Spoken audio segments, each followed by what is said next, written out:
ආයුබෝවන් දුවේ පුතේ. අද අපි සාකච්ඡා කරන්න බලාපොරොත්තු වෙන්නේ බහු අවයවක පාඩම් මාලාවේ 4 වන කොටස. මේ මාතෘකාව තමයි ව්‍යුහය අනුව බහු අවයවක වර්ගීකරණය. අපට ව්‍යුහය අනුව බහු අවයවක වර්ග කරන්න පුළුවන් ආකාර 3කට. පළවෙනි ආකාරය තමයි රේඛීය බහු අවයවක. දෙවෙනි ආකාරය අතුබෙදුණු බහු අවයවක. තුන්වෙනි ආකාරය ජාලාකාර බහු අවයවක. අපි කල්පනා කරොත් රේඛීය බහු අවයවක පිළිබඳව එහෙම නැත්නම් අතුබෙදුණු බහු අවයවක පිළිබඳව අපිට දකින්න පුළුවන් ඒවා එකිනෙකින් වෙන් වූ තනි අණු වශයෙන් තමයි තියෙන්නේ. එකිනෙකින් වෙන් විච්ච තනි අණු වශයෙන් තමයි මේ රේඛීය බහු අවයවක සහ අතුබෙදුණු බහු අවයවක පවතින්නේ. හැබැයි ජාලාකාර බහු අවයවක සැලකුවොත් ඒවා තනි අණු වශයෙන් අපිට පවතිනවා දකින්න ලැබෙන්නේ නැහැ. ඒවා තනි අණු වශයෙන් නොපවතී කියලා තමයි අපිට කියන්න පුළුවන් වෙන්නේ. රේඛීය බහු අවයවකයක් අධ්‍යයනය කරොත් අපිට දකින්න ලැබෙනවා මේ බහු අවයවකයේ හැදිලා තියෙන මූලික ඒකක අණු ටික මේ ආකාරයට බහු අවයවක හැදිලා තියෙන ඒකක අණු ටික එක පිළිවෙලකට පේලියකට බැඳිලා තියෙනවා. අණු පිළිවෙලින් මේ ආකාරයට බැඳිලා තියෙනවා. ඒතර මේ මෙහෙම බැඳිච්ච බහු අවයවක දාම එකිනෙකින් වෙන් වෙච්ච අණු වශයෙන් පවතිනවා කිව්වේ. මේ අණු බොහෝම ක්‍රමවත්ව ඔය ආකාරයට බහු අවයවක දාම අපිට මේ බහු අවයවක ද්‍රව්‍ය තුල දකින්න පුළුවන් වෙනවා. රේඛීය බහු අවයවකයකින් දාමයක් වලින් හදපු බහු අවයවක ද්‍රව්‍යයක අපිට බොහොම ලස්සනට ක්‍රමානුකූලව මේ විදිහට බහු අවයවක දාම දකින්න පුළුවන්කම ලැබෙනවා. හැබැයි අතුබෙදුණු දාමයක් ගත්තොත් අතුබෙදුණු බහු අවයවකයක් ගත්තොත් එයාගේ මේ අතුබෙදුණා කියන්නේ මොකක්ද? අපිට පේනවා ඒකක අණු මෙන්න මේ ආකාරයට සකස් වෙලා තියෙනවා. මේ තියෙන්නේ මේ රේඛීය බහු අවයවකය ඉස්සෙල්ලා දැකපු විදිහට. මෙහෙම තියෙන මේ බහු අවයවකේ සමහර තැන්වලින් සමහර තැන්වලින් ඕගලන්ට පේනවා අතු වශයෙන් බෙදිලා ගිහිල්ලා. මේ විදිහට මේගොල්ලෝ බෙදිලා ගිහිල්ලා. තව තැනකින් මෙහෙම බෙදිලා යන්න පුළුවන්. මේ ආකාරයට බෙදිලා යන්න පුළුවන්. ඉස්සරහට මේ ආකාරයට බෙදිලා යන්නත් පුළුවන්.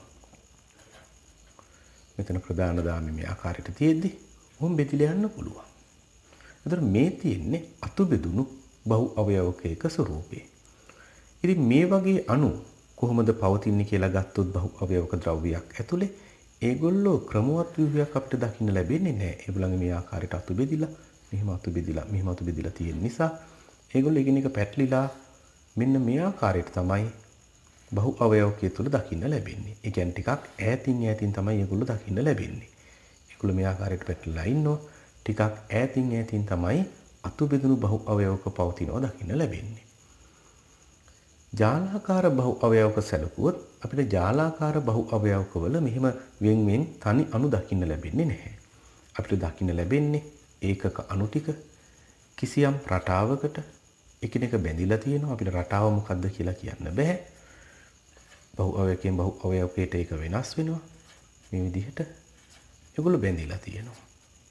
දැන් අපි මේ ටික යා කරනකොට ඕගලන්ට පෙනේවි මේගොල්ලෝ බැඳිලා තියෙන්නේ යම්කිසි ක්‍රමවේදයකට. මෙන්න මේ ආකාරයට තමයි මේගොල්ලෝ බැඳිලා තියෙන්නේ. මෙහෙම මේ ආකාරයට යම් රටාවකට මොකක් හරි ක්‍රමවේදයකට මේගොල්ලෝ ජාලාකාරව එකිනෙක බැඳිලා තියෙනවා. ඒක නිසා අපිට මේක ඇතුලේ එකිනෙකින් වෙන් වෙච්ච දාම දකින්න ලැබෙන්නේ නැහැ. එකිනෙකින් වෙන් වෙච්ච දාම මේක ඇතුලේ දකින්න ලැබෙන්නේ නැහැ. ওই විදිහට තමයි මේගොල්ලන්ගේ අණු පවතින්නේ. අපි කල්පනා කරොත් මේගොල්ලන්ට උදාහරණ මොනවද කියලා. රේඛීය බහු අවයවක වලට උදාහරණ වශයෙන් අපි සලකනවා පොලිස්ටයිරීන්. ඒ වගේම PVC රේඛීය බහු අවයවක වලින් හැදිච්ච ද්‍රව්‍යයක්. ඒ වගේම පොලි ටෙට්‍රා ෆ්ලුෝරෝ ඉතිලීන් කියන්නේ රේඛීය බහු අවයවක වලින් හැදිච්ච ද්‍රව්‍යයක්. ඒ වගේමයි පොලි එතිලීන් ටෙරිතලේට් පවා රේඛීය බහු අවයවක වලින් හැදිච්ච ද්‍රව්‍යයක්. එතකොට අතුබෙදුණු බහු අවයවක වලින් හැදිච්ච ද්‍රව්‍ය මොනවද?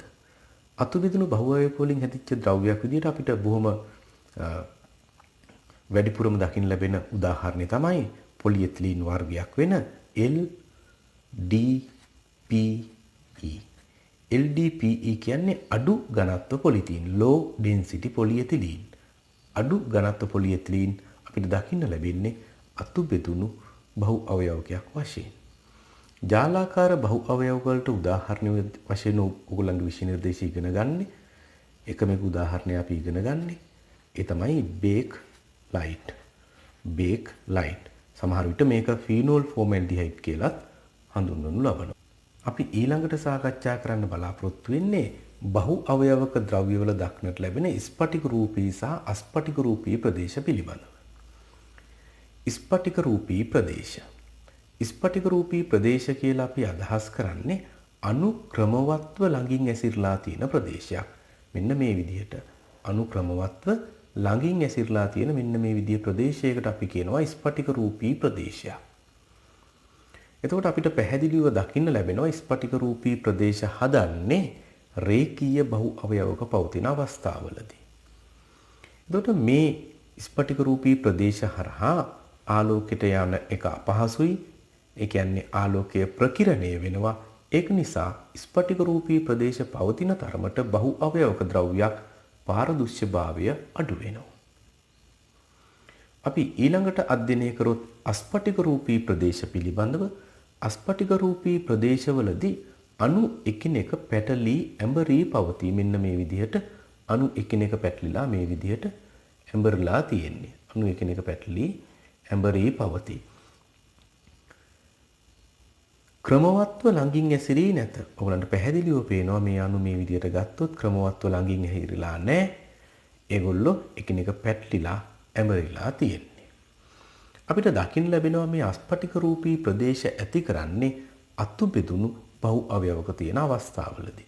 අතු බෙදුණු බහු අවයවක තියෙන අවස්ථාවලදී තමයි මේ අස්පටික රූපී ප්‍රදේශ ඇති කරන්නේ. මෙතන විශේෂත්වය තමයි මේ අස්පටික රූපී ප්‍රදේශ තියෙනවා නම් ඒ බහු අවයවක ද්‍රව්‍යයට පාරදෘශ්‍ය වෙන්න පුළුවන්. අස්පටික රූපී ප්‍රදේශ තියෙනවා නම් ඒ බහු අවයවකයට පාරදෘශ්‍ය වෙන්න පුළුවන්. අපි දැක්ක ස්පටික රූපී ප්‍රදේශ පවතිනකොට පාරදෘශ්‍ය ස්වභාවය අඩු වෙනවා. දැන් සමහර බහු අවයවක හැදිලා තියෙන්නේ අස්පටික රූපී ද්‍රව්‍ය වලින් පමණයි. ඒතකොට ඒකේ තියෙන්නේ අස්පටික රූපී ප්‍රදේශ පමණයි. ඒතකොට අස්පටික රූපී ප්‍රදේශ පමණක් ඇති බහු අවයවක ද්‍රව්‍ය අපි පැහැදිලිවම දන්නවා පාරදෘශ්‍ය බව.